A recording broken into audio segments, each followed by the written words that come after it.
rutonde rw'imitwe y'iterabwoba ukorana ku mugaragaro na guverinoma ya Kongo baravanze ingabo. Ni ukuvuga uyu munsi uwo mutwe icyo ugamije ni iki? Ubu twagiye muri amateka wazubaza ni uguhungabanya umutekano w'u Rwanda, ni ukuvanaho ubutegetsi mu Rwanda. Icyo kintu bakongera bakagiraho n'andi kuvanaho ubutegetsi mu Rwanda. Icyo kintu bakagiraho n'andi na perezida wa Repubulika ya Demokarasi ya Kongo na perezida w'u Burundi bavuze ko bazakora ibishoboka byose ngo bahungabanye umutekano w'u Rwanda, ngo bavaneho ubutegetsi bw'u Rwanda. Icyo kintu kagihuriraho n'iki? Ni ukuvuga ngo niba barabivuze gutyo, dufite guverinoma ya Kongo ifatanyije ku mugaragaro na FDLR, tukagira mu Burundi bigeze gufasha FNL, ntabwo rero wavuga ngo ibyo ayo magambo bavuze ni imikino, kuko bigeze no gufatanya koko, cyangwa bamwe banafatanyije n'imitwe yifuza kuvanaho ubutegetsi bw'u Rwanda. Noneho abaperezida barabivuze. Bivuze ngo rero icyo ni ikibazo u Rwanda rwagaragaje muri iyi baruwa, ni gute umutwe wa SADC waza gushyigikira ingabo za FARDC ziyemeje kurwana mu gukemura ikibazo wako gikemura mu nzira y'amahoro, zinafatanyije n'umutwe wa FDLR uyu munsi, umutwe w'iterabwoba, umutwe ufite ideology y'ivangura, nabyo turaza kubigeraho.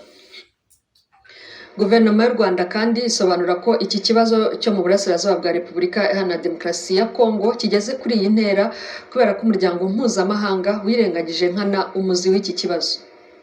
Abantu barazira yuko ari abakongomani bo mu bwoko bw'abatutsi bavuga ikinyarwanda. Icyo kibazo ntabwo kigeze gifatirwa umwanzuro cyangwa se ngo kitabweho n'umuryango mpuzamahanga.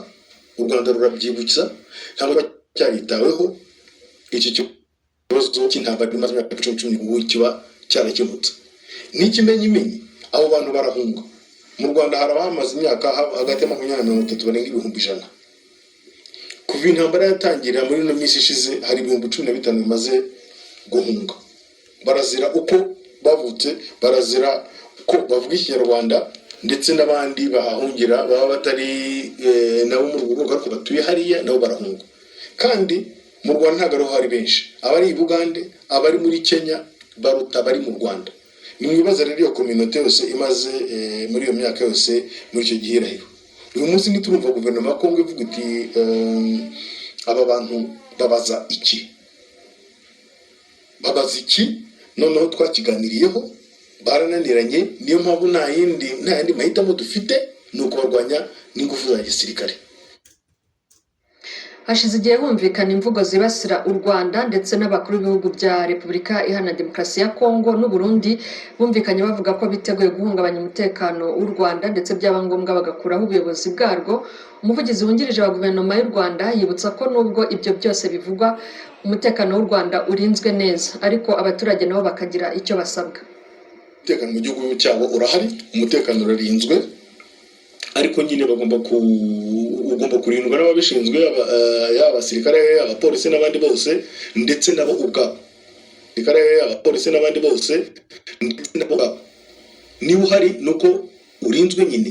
Niba urinzwe n'ababishinzwe n'abafatanyije n'abanyarwanda, ubu bagomba gukomeza muri ubwo buryo. Gukomeza kubungabunga, gukomeza kurinda no kutirarira amasasu avugira hakurya y'umupaka, no kutirarira abantu bigamba kuzahirika ubutegetsi bwo mu Rwanda, no kutirarira abantu bavuga bati twanarasa mu Rwanda tutiriwe tujyeyo. Ayo makuru bagomba kuyamenya, arahari, aravugwa. Ariko ku rundi ruhande bakareba ati ese koko ibi bikorwa twabyumvise, dukora iki? Amabwiriza baduha, dukomeze dukurikire. Turanabona yuko niba hari n'ibibazo ibitangaza hakiri kare ku mugaragaro.